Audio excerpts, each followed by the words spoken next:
Hi ಎಲ್ರಿಗೂ ನಮಸ್ಕಾರ. ಪುಷ್ಪ ಚಿರಾಗ್ ಚಾನಲ್ಗೆ ಸ್ವಾಗತ. ಎಲ್ಲರೂ ಹೇಗಿದ್ದೀರಾ? ಐ ಹೋಪ್ ಆರಾಮಾಗಿದ್ದೀರಾ ಅಂದ್ಕೊಂಡು ಈ ವಿಡಿಯೋನ ನಾನು ಸ್ಟಾರ್ಟ್ ಮಾಡ್ತಾ ಇದ್ದೀನಿ. ಯಾರಾದರೂ ಹೊಸಬ್ರು ನನ್ನ ಚಾನಲ್ನ ನೋಡ್ತಾರೆ ದಯವಿಟ್ಟು ಸಬ್ಸ್ಕ್ರೈಬ್ ಆಗಿ ಸಪೋರ್ಟ್ ಮಾಡಿ, ಪೂರ್ತಿ ವಿಡಿಯೋ ನೋಡಿ ಸಪೋರ್ಟ್ ಮಾಡಬೇಕು ಅಂತ ಕೇಳ್ಕೊತಾ ಇದ್ದೀನಿ. ನಾನು ಇವತ್ತಿನ ವಿಡಿಯೋದಲ್ಲಿ ಬಂದು ನಿಮಗೆ ಮಿಷಿನ್ ಬಗ್ಗೆ ನಾನು ತಿಳಿಸ್ಕೊಡ್ಬೇಕು ಅಂತ ಅಂದ್ಕೊಂಡಿದ್ದೀನಿ. ಅಂದರೆ ಮಿಷಿನ್ ಬಗ್ಗೆ ಅಂತಂದರೆ ನಮಗೆ ಟೈಲರಿಂಗ್ ಗೊತ್ತಿರೋರು ನಮಗೆ ಏನು ಮಾಡಬೇಕು ಅಂತಂದರೆ ಸಣ್ಣ ಪುಟ್ಟ ರಿಪೇರಿಗಳ ಬಗ್ಗೆನೂ ಕೂಡ ತಿಳ್ಕೊಂಡಿರಬೇಕಾಗುತ್ತೆ. ಅಂತಂದರೆ ಮಿಷಿನಲ್ಲಿ ಬರುತ್ತಲ್ಲ ಸಣ್ಣ ಪುಟ್ಟ ರಿಪೇರಿಗಳ ಬಗ್ಗೆ ನಾವು ಅಂದರೆ ಅದ್ರ ಬಗ್ಗೆ ನಾವು ತಿಳ್ಕೊಂಡ್ರೆ ಮತ್ತು ನಮ್ಮ ಮಿಷಿನ ನಾವು ಯಾವ ಥರ ನೋಡ್ಕೋಬೇಕು ಅನ್ನೋದನ್ನ ನಾವು ತಿಳ್ಕೊತು ಅಂತಂದರೆ ಅಂದರೆ 2 ವರ್ಷಕ್ಕಾಗಿರ್ಬೋದು, 3 ವರ್ಷಕ್ಕಾಗಿ 4 ವರ್ಷದ ತನಕನೂ ಕೂಡ ನಮ್ಮ ಮಿಷಿನ್ ಯಾವುದೇ ರೀತಿ ರಿಪೇರಿಗೆ ಬರೋಲ್ಲ. ನೀವೇ ಕೂಡ ಸ್ವಲ್ಪ ಇದ್ದಾಗಲೇ ರಿಪೇರಿ ಮಾಡ್ಕೊತು ಅಂತಂದರೆ ಯಾವುದೇ ರೀತಿ ಮಿಷಿನ್ ರಿಪೇರಿಗೆ ಬರೋಲ್ಲ ಅನ್ನೋದನ್ನ ನಾನು ಈ ವಿಡಿಯೋದಲ್ಲಿ ತಿಳಿಸ್ಕೊಡ್ತಾ ಇದ್ದೀನಿ. ಈ ಸಣ್ಣ ಪುಟ್ಟ ರಿಪೇರಿ ಅಂದರೆ ಯಾವ್ಯಾವ ಥರ ನಮ್ಮ ಮಿಷಿನ್ ಬಗ್ಗೆ ಸಣ್ಣ ಪುಟ್ಟ ರಿಪೇರಿ ಮಾಡ್ಕೋಬೇಕು ಅನ್ನೋದನ್ನ ನಾನು ನಿಮಗೆ ತಿಳಿಸ್ಕೊಡ್ತೀನಿ. ಅಂತಂದರೆ ನಮ್ಮ ಮಿಷಿನ ಫಸ್ಟು ನಾವು ರಿಪೇರಿ ಬಗ್ಗೆ ನಾನು ತಿಳಿಸ್ಕೊಡೋದ್ರ ಮೇಲೆ ನಮ್ಮ ಮಿಷಿನ ನಾವು ಯಾವ ಥರ ನೋಡ್ಕೋಬೇಕು ಫಸ್ಟು ಅಂತಂದರೆ ನಾವು ಹೊಟ್ಟೆ ತುಂಬ ಅಂದರೆ ಹೊಟ್ಟೆ ಹಸಿದಾಗ ಊಟ ಮಾಡ್ತೀವಿ ಗೊತ್ತಾ ನಾವು, ಅದೇ ಥರ ಮಿಷಿನ್ಗೂ ಕೂಡ ಊಟದ ಅವಶ್ಯಕತೆ ಇದ್ದೇ ಇರುತ್ತೆ. ಅಂತಂದರೆ ನಮ್ಮ ಮಿಷಿನ್ಗೆ ಯಾವ ಥರ ಊಟ ಬೇಕು ಅನ್ನೋದನ್ನು ನಾವು ತಿಳ್ಕೊಬೇಕಾಗುತ್ತೆ. ಅಂತಂದರೆ ನಮ್ಮ ಮಿಷಿನ್ ತುಂಬ ಚೆನ್ನಾಗಿರಬೇಕು, ಯಾವುದೇ ರೀತಿ ಸೌಂಡ್ ಬರಬಾರ್ದು, ಹೊಲಿಗೆ ಅಂದರೆ ಹೊಲಿಗೆ ಜಂಪ್ ಆಗಬಾರ್ದು, ಮತ್ತು ತುಂಬ ಹೆವಿ ಸೌಂಡ್ ಬರ್ತಾ ಇರುತ್ತೆ, ಆ ಸೌಂಡ್ ಬರಬಾರ್ದು, ದಾರ ಕಟ್ಟಾಗಬಾರ್ದು, ಆ ಥರ ಎಲ್ಲ ಆಗಬೇಕು ಅಂತ ಆ ಥರ ಆಗಬಾರ್ದು ಅಂತಂದರೆ ನಮ್ಮ ಮಿಷಿನ ನಾವು ತುಂಬ ಚೆನ್ನಾಗಿ ನೋಡ್ಕೋಬೇಕು. ಯಾವ ಥರ ಅಂತ ಹೇಳಿದರೆ ಇದಕ್ಕೆ ನಾವು ಮಿಷಿನ್ಗೆ ಒಂದು ಆಯಲ್ ಕೊಟ್ಟಿರ್ತಾರೆ ಗೊತ್ತಾ, ಆಯಲ್ ಯೂಸ್ ಮಾಡ್ತಾ ಇರ್ತೀವಿ ನಾವು. ಯಾವಾಗ ನೀರು ಕುಡಿತಾ ಇರ್ತೀವಿ ನಾವು, ನಮಗೆ ದಣಿವಾದಾಗ ನೀರು ಬೇಕಲೇಬೇಕು, ಜಾಸ್ತಿ ಓಡಾಡಿದಾಗ ಕೆಲಸ ಮಾಡಿದಾಗ ನೀರು ಕುಡಿಲೇಬೇಕು. ಅದೇ ರೀತಿ ನಾವು ಜಾಸ್ತಿ ಬಟ್ಟೆ ಹೊಲಿದಾಗ ಈ ಮಿಷಿನ್ಗೆ ನೀರು ಕೂಡ ಬೇಕು. ಅದೇ ರೀತಿ ನಾವು ಇದಕ್ಕೆ ಆಯಲ್ನ ಯೂಸ್ ಮಾಡ್ತೀವಿ.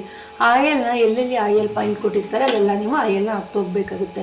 ನೋಡಿ ಮಿಷಿನ್ ಮೇಲೆ ದೊಡ್ಡ ಮಿಷಿನ್ ಆಗಿರ್ಬೋದು, ಚಿಕ್ಕ ಮಿಷಿನ್ ಆಗಿರ್ಬೋದು, ಮಿಷಿನ್ಗಳಲ್ಲೇ ಆಯಲ್ ಪಾಯಿಂಟ್ ಕೊಟ್ಟಿರ್ತಾರೆ, ಅದಕ್ಕೆ ನೀವು ಆಯಲ್ನ ಹಾಕ್ತೋಗ್ಬೇಕಾಗುತ್ತೆ.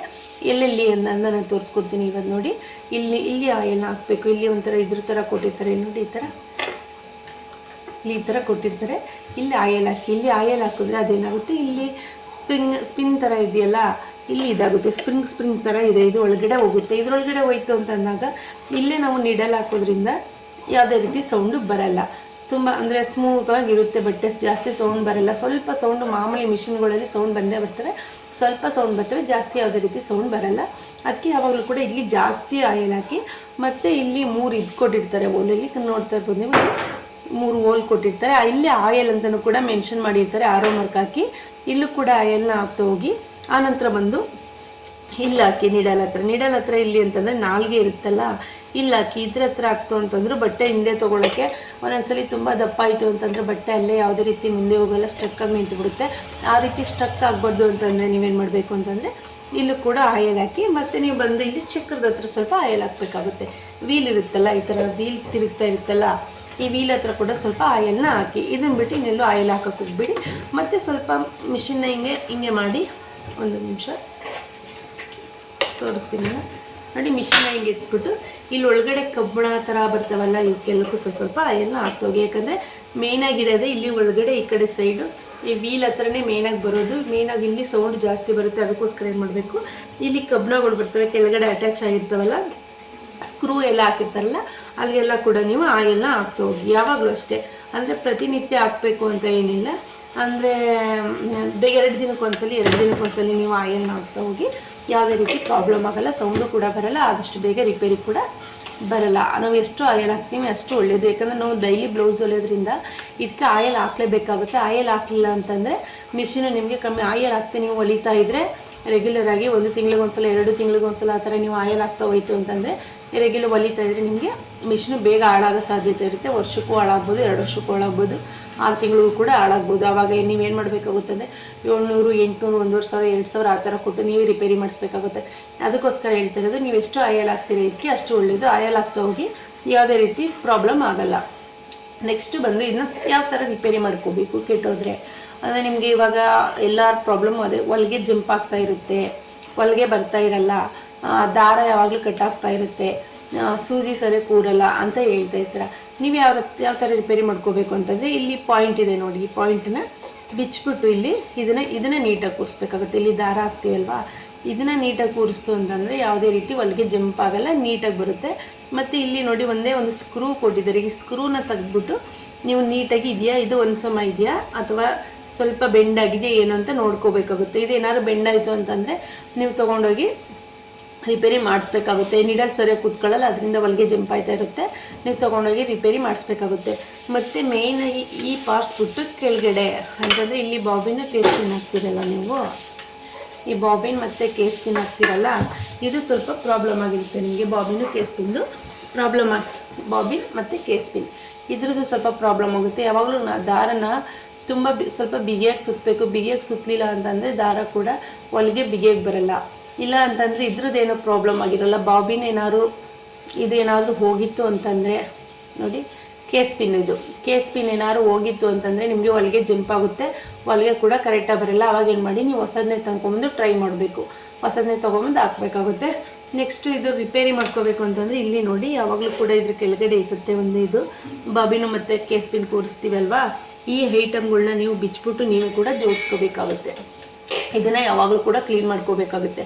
ಇದು ಕೆಳಗಡೆ ಬರುತ್ತೆ. ಇಲ್ಲಿ ಬಾಬಿನು ಮತ್ತು ಕೇಸ್ ಪಿನ್ ಹಾಕ್ತೀನಿ ನೋಡಿ, ಪಾರ್ಸದಲ್ಲಿದೆ ಕಾಣ್ದಲ್ಲ, ಇಲ್ಲಿ ನೋಡಿ, ಇಲ್ಲಿ ಕೆಳಗಡೆ ಬರುತ್ತೆ. ಇದನ್ನು ನಾನು ಝೂಮ್ ಮಾಡಿ ತೋರ್ಸೋಕ್ಕಾಗಲ್ಲ, ಅಲ್ಲೇ ಇಟ್ಟು ತೋರಿಸ್ತಾ ಇದ್ದೀನಿ. ಇಲ್ಲಿ ಕೆಳಗಡೆ ಇದ್ದು ಬಾಬಿನು ಮತ್ತು ಕೇಸ್ ಪಿನ್ ಹಾಕ್ತೀವಿ ಗೊತ್ತಾ, ಈ ಜಾಗದಲ್ಲಿ ಯಾವಾಗಲೂ ಕೂಡ ನಾವು ಬಟ್ಟೆ ಹೊಲಿಯೋದ್ರಿಂದ ಬಟ್ಟೆ ಪೀಸ್ಗಳು ಹೋಗಿ ತುಂಬ ಕೂತ್ಕೋತಾ ಇರುತ್ತೆ, ಹಾಗೆ ತುಂಬ ಸಿಗಾಕೊಳ್ತಾ ಇರುತ್ತೆ. ನೋಡಿ ಇಲ್ಲಿ ನನ್ನದ್ರಲ್ಲೂ ಇದೆ, ತೋರಿಸ್ತೀನಿ ನೋಡಿ.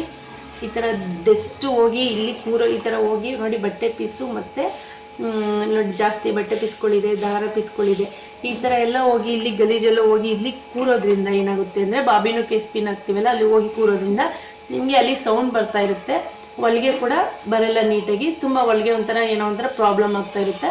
ಬಟ್ಟೆ ಎಲ್ಲ ಹೋಗಿ ಸಿಕ್ಕೋತಾ ಇರುತ್ತೆ, ಬಟ್ಟೆ ಮುಂದಕ್ಕೆ ಹೋಗಲ್ಲ, ಇಲ್ಲೇ ನಿಂತ್ಕೊಳ್ತಾ ಇರುತ್ತೆ ಮುಂದಕ್ಕೆ, ಆ ಥರ ಪ್ರಾಬ್ಲಮ್ ಆಗ್ತಾ ಇರುತ್ತೆ. ಆವಾಗ ಏನು ಮಾಡಬೇಕು, ಈ ಥರ ಏನು ಮಾಡಬೇಕು ಅಂತಂದರೆ, ನೀವು ವಾರಕ್ಕೆ 2 ಸಲ ಕ್ಲೀನ್ ಮಾಡ್ಕೊಳ್ಳಿ. ಇಲ್ಲಾಂದರೆ 2 ಸಲ ಆಗಲ್ಲ ಅಂತಂದರೆ ವಾರಕ್ಕೆ ನೀವು ಒಂದು ಸಲ ಆದರೂ ಕೂಡ ಇದನ್ನ ಕ್ಲೀನ್ ಮಾಡ್ಕೊಳ್ಳಿ. ನಾನು ಒಂದು ತಿಂಗಳು ಏನು ಕ್ಲೀನ್ ಮಾಡಿರಲಿಲ್ಲ, ಬಟ್ ಹಾಗೆ ಬಿಟ್ಟಿರೋದ್ರಿಂದ ಮಿಷಿನ್ ತುಂಬ ಸೌಂಡ್ ಬರೋಕ್ಕೆ ಸ್ಟಾರ್ಟ್ ಆಯಿತು. ಮತ್ತು ನಾನು ತೊಗೊಂಡೋಗಿ ಜನರಲ್ ಸರ್ವಿಸ್ 150 ರೂಪಾಯಿ ಕೊಟ್ಬಿಟ್ಟು ಜನರಲ್ ಸರ್ವಿಸ್ ಮಾಡಿದೆ. ಇದನ್ನೇನಾದರೂ ನನಗೆ ಇದನ್ನು ಬಿಚ್ಚೋಕ್ಕೆ ಬರಲ್ಲ, ಇದು ಕ್ಲೀನ್ ಮಾಡೋಕ್ಕೆ ಬರಲ್ಲ ಅಂತಂದರೆ ಹೋಗಿ ನೀವು ಜನರಲ್ ಸರ್ವಿಸ್ ಬೇಕಾದ್ರೆ ಮಾಡಿಸ್ಕೋಬೋದು. ಇಲ್ಲಾಂದರೆ ಯಾರಾದರೂ ಕೂಡ ಇದೇನಿಲ್ಲ, ಇದು ಸುಮ್ಮನೆ ಸಿಂಪಲಾಗಿ ಸ್ಕ್ರೂ ಬಿಚ್ಚಿಬಿಟ್ಟು ನೀಟಾಗಿ ಇಲ್ಲಿ ಕೇಸ್ ಪಿನ್ ಮತ್ತು ಬಾಬಿನ್ ಹಾಕ್ತೀವಲ್ಲ, ಇದನ್ನ ಸ್ಕ್ರೂ ಬಿಚ್ಚಿಬಿಟ್ಟು ಮೊದಲೇ ಅದೆಲ್ಲ ಫಸ್ಟ್ಲಿ ಎಲ್ಲನೂ ಕ್ಲೀನ್ ಮಾಡಿಬಿಟ್ಟು ಆನಂತರ ಇಲ್ಲಿ ಕ್ಲೀನ್ ಮಾಡಿಬಿಟ್ಟು ಇಲ್ಲಿ ಇದ್ರ ಹತ್ರ ನೀಡಲ್ ಹತ್ರ ಕ್ಲೀನ್ ಮಾಡಿಬಿಟ್ಟು ನೀಟಾಗಿ ಬಾಬಿನು ಮತ್ತು ಕೇಸ್ ಪಿನ್ ಹಾಕ್ಕೊಂಡ್ರೆ ಯಾವುದೇ ರೀತಿ ಪ್ರಾಬ್ಲಮ್ ಆಗೋಲ್ಲ. ಈ ರೀತಿ ಸಣ್ಣ ಪುಟ್ಟ ಏನಾದರೂ ಪ್ರಾಬ್ಲಮ್ ಆಯಿತು ಅಂತಂದರೆ ನೀವೇ ಕೂಡ ಮನೇಲಿ ರಿಪೇರಿ ಮಾಡ್ಕೋಬೋದು. ಅಂದರೆ ಜಾಸ್ತಿ ಪ್ರಾಬ್ಲಮ್ ಆಯಿತು ಅಂತಂದರೆ ತುಂಬ ಸೌಂಡ್ ಬರ್ತಾ ಇರುತ್ತೆ, ತುಂಬ ಇದಾಗಿರುತ್ತೆ ಅಂದರೆ ನೀವು ಆಯಿಲ್ನ ಕರೆಕ್ಟಾಗಿ ಹಾಕ್ತಾ ಇರಲ್ಲ ಮಿಷಿನ್ಗೆ, ಅದಕ್ಕೋಸ್ಕರ ಅದು ಸೌಂಡ್ ಬರ್ತಾ ಇರುತ್ತೆ. ಅಂಥ ಟೈಮಲ್ಲಿ ಏನು ಮಾಡಿ ಅಂತಂದರೆ ನೀವು ತೊಗೊಂಡೋಗಿ ನೀವು ರಿಪೇರಿನೇ ಮಾಡಿಸ್ಬೇಕಾಗುತ್ತೆ. ಆ ಸೌಂಡ್ ಬರ್ದಿರ್ತಾರೆ ಹಾಕ್ಕೊಡ್ತಾರೆ, ನೀವು ಕೂಡ ಅದನ್ನ ರಿಪೇರಿ ಮಾಡಿಸ್ಬೇಕಾಗುತ್ತೆ. ಮೇಯ್ನಾಗಿ ಅಂತಂದರೆ ನಾವು ಮನೇಲೇ ಮಿಷಿನ್ನ ರಿಪೇರಿ ಬರ್ದಂಗೆ ನೋಡ್ಕೋಬೇಕು ಅಂತಂದರೆ ಸಿಂಪಲಾಗಿ ನೀವು ಚೆನ್ನಾಗಿ ಎಣ್ಣೆ ಹಾಕಿ ಅಷ್ಟೇ. ಇದಕ್ಕೆ ಆಯಿಲ್ ಬರುತ್ತಲ್ಲ, ವಾರಕ್ಕೆ 2 ಸಲ ಅಥವಾ 3 ಸಲ ಆಯಿಲ್ ಹಾಕಿ, ಮತ್ತು ಇಲ್ಲಿ ಯಾವಾಗಲೂ ಕೂಡ ಬಾಬಿನು ಮತ್ತು ಕೇಸ್ ಪಿನ್ ಹಾಕ್ತಾ ಇರ್ತೀವಲ್ಲ ಅದನ್ನು ಕೂಡ ಯಾವಾಗಲೂ ಕ್ಲೀನ್ ಮಾಡ್ಕೋತಾ ಇರಿ. ಸೂಜಿ ಮಿಷಿನ್ಗೆ ಯಾವ ಪಾಯಿಂಟ್ಗೆ ಹಾಕಬೇಕು ಅದನ್ನೇ ಹಾಕಿ, ಜಾಸ್ತಿ ಯಾವುದೇ ರೀತಿ ಚಪ್ಪೆ ಥರ ಇದ್ದರೆ ಚಪ್ಪೆ ಥರದೇ ಹಾಕಬೇಕು, ಉಂಡ ಥರ ಬಂದರೆ ಉಂಡ ಥರನೇ ಹಾಕಬೇಕು, ಯಾವುದೇ ರೀತಿ ಎಕ್ಸ್ಚೇಂಜ್ ಮಾಡಿ ಹಾಕ್ಬೇಡಿ. ಆವಾಗ ಇಲ್ಲಿ ನೋಡಿ ಸ್ಪ್ರಿಂಗ್ಗೆ ಯಾವಾಗಲೂ ಕೂಡ ಆಯಿಲ್ ಹಾಕ್ತಾನೆ ಇರಬೇಕು. ಇಲ್ಲಿ ಸ್ಪ್ರಿಂಗ್ ಇರುತ್ತಲ್ಲ, ಇದಕ್ಕೆ ಆಯಿಲ್ ಹಾಕ್ತಾನೆ ಇರಬೇಕು. ಏಕೆಂದರೆ ಜಾಸ್ತಿ ಇದೆ ಆಡೋದ್ರಿಂದ ಈ ಥರ ಸ್ಪ್ರಿಂಗ್ಗೆ ಆಯಿಲ್ ಹಾಕಲೇಬೇಕು. ಮತ್ತು ಏನಾದ್ರು ಸಣ್ಣ ಪುಟ್ಟ ಸ್ಪ್ರಿಂಗಲ್ಲಿ ಏನಾದ್ರು ಪ್ರಾಬ್ಲಮ್ ಆಯಿತು ಅಂತಂದರೆ ಇಲ್ಲಿ ನೀಟಾಗಿ ಇದನ್ನು ಬಿಚ್ಚಿಬಿಟ್ಟು ಇದನ್ನು ನೀಟಾಗಿ ಜೋಡಿಸ್ಕೊಳ್ಳಿ. ನೆಕ್ಸ್ಟ್ ಇಲ್ಲಿ ಬರುತ್ತಲ್ಲ ದಾರ ಹಾಕ್ತೀವಲ್ಲ ನಾವು, ಈ ಥರ ಇಲ್ಲಿ ದಾರ ಹಾಕ್ತೀವಲ್ಲ, ಇದನ್ನು ಕೂಡ ನೀಟಾಗಿ ಏನಾದ್ರು ಪ್ರಾಬ್ಲಮ್ ಆಯಿತು ಅಂತಂದರೆ ಇದನ್ನು ಕೂಡ ನೀಟಾಗಿ ಜೋಡಿಸ್ಕೊಂತು ಅಂತಂದರೆ ಯಾವುದೇ ರೀತಿ ಹೊಲಿಗೆ ಜಂಪ್ ಆಗೋದು ಇಲ್ಲ, ಯಾವುದೇ ಪ್ರಾಬ್ಲಮ್ ಆಗೋಲ್ಲ. ಆಲ್ಮೋಸ್ಟ್ ಎಲ್ಲರಿಗೂ ಮಿಷಿನಲ್ಲಿ ಪ್ರಾಬ್ಲಮ್ ಆಗೋದೆ, ಹೊಲಿಗೆ ಜಂಪ್ ಆಯಿತು ಅಂದ್ಬಿಟ್ಟು ತೊಗೊಂಡೋಗಿ ಮಿಷಿನ್ಗೆ 1000 ರೂಪಾಯಿ ಅಂಗಡಿಲಿ ದುಡ್ಡು ಸುಮ್ಮನೆ ವೇಸ್ಟ್ ಮಾಡ್ತೀರಾ. ಅದ್ರ ಬದಲು ಮನೇಲೇ ನೀವು ಈ ರೀತಿ ಸಣ್ಣ ಪುಟ್ಟ ಟ್ರಿಕ್ಸ್ಗಳನ್ನ ಯೂಸ್ ಮಾಡಿಕೊಂಡ್ರೆ ನಿಮಗೆ ನೀವೇ ಕೂಡ ರಿಪೇರಿ ಮಾಡ್ಕೋಬೋದು ಮನೇಲಿ, ಯಾವುದೇ ರೀತಿ ಪ್ರಾಬ್ಲಮ್ ಆಗೋಲ್ಲ. ಆದರೂ ಹೊಲಿಗೆ ನಿಮಗೆ ನಾನೇ ರಿಪೇರಿ ಮಾಡಿಕೊಂಡ್ರು ಹೊಲಿಗೆ ಜಂಪ್ ಆಗ್ತಿದೆ ಅಂತಂದರೆ ಕೇಸ್ ಪಿನ್ ಚೇಂಜ್ ಮಾಡಿ, ಯಾವುದೇ ರೀತಿ ಪ್ರಾಬ್ಲಮ್ ಆಗೋಲ್ಲ, ನೀಟಾಗಿ ಬರುತ್ತೆ. ನಾನು ಕೂಡ ಈ ರೀತಿ ಸಣ್ಣ ಪುಟ್ಟ ರಿಪೇರಿಗೆ ಬಂತು ಅಂತಂದರೆ ನಾನು ಮನೆಯಲ್ಲೇ ಮಾಡ್ಕೊತೀನಿ, ಯಾವುದೇ ರೀತಿ ಅಂಗಡಿಗೆ ತೊಗೊಂಡೋಗಲ್ಲ. ಬಟ್ ನಾನು ಆಯಿಲ್ ಹಾಕ್ತಾನೆ ಮಿಷಿನ್ ಕೆಡಿಸಿ ರಿಪೇರಿ ಕೂಡ ತರಿಸಿದ್ದೀನಿ. ಯಾಕಂದರೆ ಎಮರ್ಜೆನ್ಸಿ ಬಟ್ಟೆ ಕೊಡಬೇಕು ಅಂತ ಹೇಳ್ಬಿಟ್ಟು ಆಯಿಲ್ ಹಾಕ್ತಂತ ಇರೋದಕ್ಕೆ ಪ್ರಾಬ್ಲಮ್ ಆಗಿತ್ತು ಮಿಷಿನು. ಈ ಥರ ನೀವು ಸಣ್ಣ ಪುಟ್ಟ ಟ್ರಿಕ್ಸ್ಗಳನ್ನ ಫಾಲೋ ಮಾಡ್ತಾ ಇದ್ದರೆ ಮಿಷಿನ್ನ ತುಂಬ ಚೆನ್ನಾಗಿ ಈ ಥರ ನೋಡ್ಕೊತಾ ಇದ್ದರೆ ಆಯಿಲ್ ಹಾಕಾಗಿರ್ಬೋದು ಮತ್ತು ಕ್ಲೀನ್ ಮಾಡ್ಕೊಳ್ಳೋದಾಗಿರ್ಬೋದು, ಈ ಥರ ಸಣ್ಣ ಪುಟ್ಟ ನೀವು ಮಾಡ್ಕೊತಾ ಇತ್ತು ಅಂತಂದರೆ ಯಾವುದೇ ರೀತಿ ಮಿಷಿನ್ ಪ್ರಾಬ್ಲಮ್ ಆಗೋಲ್ಲ, ತುಂಬ ಚೆನ್ನಾಗಿರುತ್ತೆ. ನೀವು ಆವಾಗ 3 ವರ್ಷಕ್ಕೊಂದು 4 ವರ್ಷಕ್ಕೊಂದ್ಸಲ ರಿಪೇರಿ ಬಂದರೂ ಬರ್ಬೋದು, ಬರ್ದಂತೆ ಇರ್ಬೋದು. ನಾನು ಮಿಷಿನ್ ತೊಗೊಂಡು 10 ವರ್ಷ ಆಗಿದೆ. 10 ಇಯರ್ಸಿಂದ ಒಂದೇ ಸಲ ರಿಪೇರಿ ಮಾಡಿಸಿದ್ರೆ ಅದು ಯಾವುದೇ ರೀತಿ ರಿಪೇರಿ ಮಾಡಿಸಿಲ್ಲ. ಬಟ್ ನಾನು ಮಿಷಿನ್ಗೆ ಆಯಿಲ್ ಹಾಕ್ತಾ ಇರೋದ್ರಿಂದ ಜನರಲ್ ಚೆಕಪ್ ಮಾಡಿಸಿದ್ದೆ ಅಷ್ಟೇ. ಆದರೆ ಯಾಕಂದರೆ ಇಲ್ಲೆಲ್ಲ ಡೆಸ್ಟ್ ತೋರಿಸಿದ್ಮೇಲೆ ಇವಾಗ ಡೆಸ್ಟ್ ಆ ಥರ ತುಂಬಿಕೊಂಡಿತ್ತು, ಅದಕ್ಕೋಸ್ಕರ ನಾನು ಜನರಲ್ ಚೆಕಪ್ ಮಾಡಿಸ್ತೀನಿ ಅಷ್ಟೇ. ಈ ರೀತಿ ಕೆಲವು ಸಣ್ಣ ಪುಟ್ಟ ಟ್ರಿಕ್ಸ್ಗಳನ್ನ ಫಾಲೋ ಮಾಡ್ಕೊಳ್ಳಿ. ಸಣ್ಣ ಪುಟ್ಟ ರಿಪೇರಿಗಳನ್ನ ಕಲ್ತ್ಕೊಂತು ಅಂತಂದರೆ ನೀವು ಮಿಷಿನ್ನ ತೊಗೊಂಡೋಗ ಅಂದರೆ ತುಂಬ ಜಾಸ್ತಿ ರಿಪೇರಿಗೆ ಬರೋದು ಇಲ್ಲ. ರಿಪೇರಿಗೆ ತೊಗೊಂಡು ಮೈಸೂರಿಗೆ ಆಗಿರ್ಬೋದು, ನೀವು ಎಲ್ಲಿರ್ತೀರ ಅಲ್ಲಿಂದ ಮಿಷಿನ ತೊಗೊಂಡು ಸಿಟಿಗೆ ತೊಗೊಂಡು ಹೋಗೋಂಥ ಅವಶ್ಯಕತೆನೇ ಇರೋಲ್ಲ. ಈ ಥರ ಟ್ರಿಕ್ಸ್ಗಳನ್ನ ಫಾಲೋ ಮಾಡ್ಕೊಳ್ಳಿ ಅಷ್ಟೇ, ಏನೂ ಪ್ರಾಬ್ಲಮ್ ಆಗೋಲ್ಲ.